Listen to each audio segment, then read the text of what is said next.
दोस्तों, मैं हूं उमेश पटेल।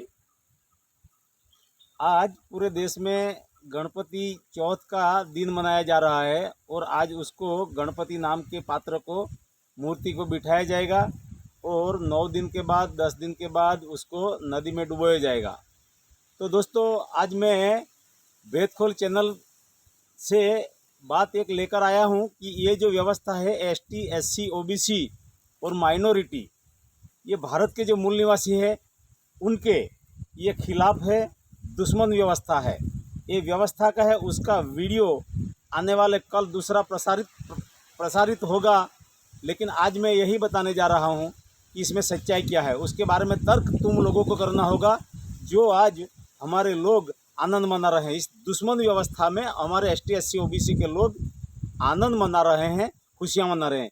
हमारे देश में 17 या उससे भी ज़्यादा कई यूनिवर्सिटियाँ थी, आज एक भी नहीं है।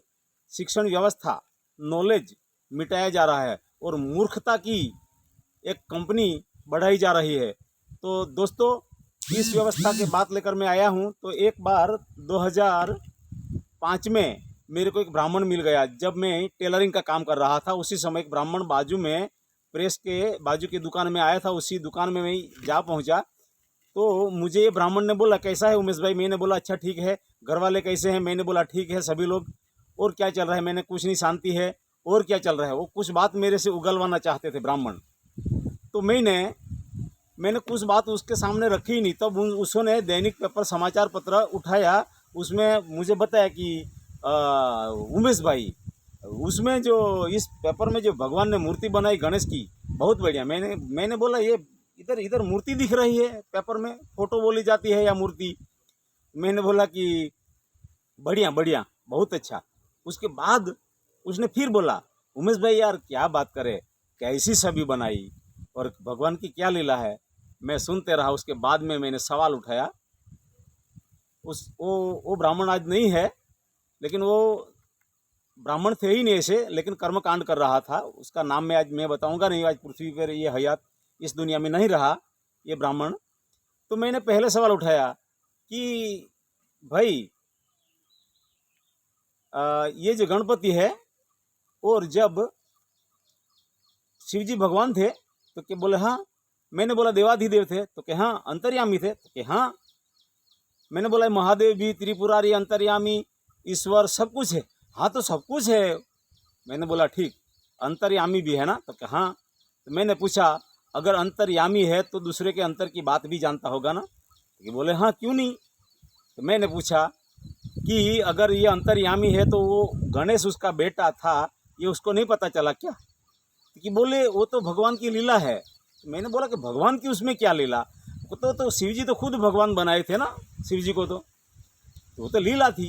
मैंने बोला, कैसी लीला? कि आप खुद के बेटे को गला काटना, और उससे हमें क्या, गुजराती में बोलूं तो उसमें हमको क्या बोध मिलता है, क्या सीख मिलती है? तो कुछ नहीं बोले। मैंने बोला, आगे एक बात रखी। मैंने बोला, चलो गणेश का सर काट दिया होगा। तो गया किधर? वो तो बहुत दूर तक गया। कैसे काटा था? त्रिशूल से। बहुत बढ़िया बात। मैंने बोला, क्या उसने ये सर काट के क्यों नहीं रखा? नहीं नहीं, वो तो लीला थी। अरे लीला ऐसी कैसी होती है लीला? वो तो बहुत दूर गया। तो मैंने पूछा कि पार्वती तो शक्ति है, आद्य शक्ति है, तो क्या पार्वती उसका सर नहीं फिट कर सकती क्या? तो उसका पसीना छूट गया।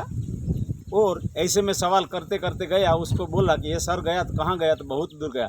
मैंने बोला, उसी समय क्या सृष्टि थी? गणेश और शिव जी का जब ये माहौल पैदा हुआ झगड़े का, विवाद का, तो उसी समय सृष्टि तो थी ना? तो थी ना? मुझे बोले क्या सृष्टि थी? मैंने बोला, सभी वनस्पति थी ना उसी समय? तो थी।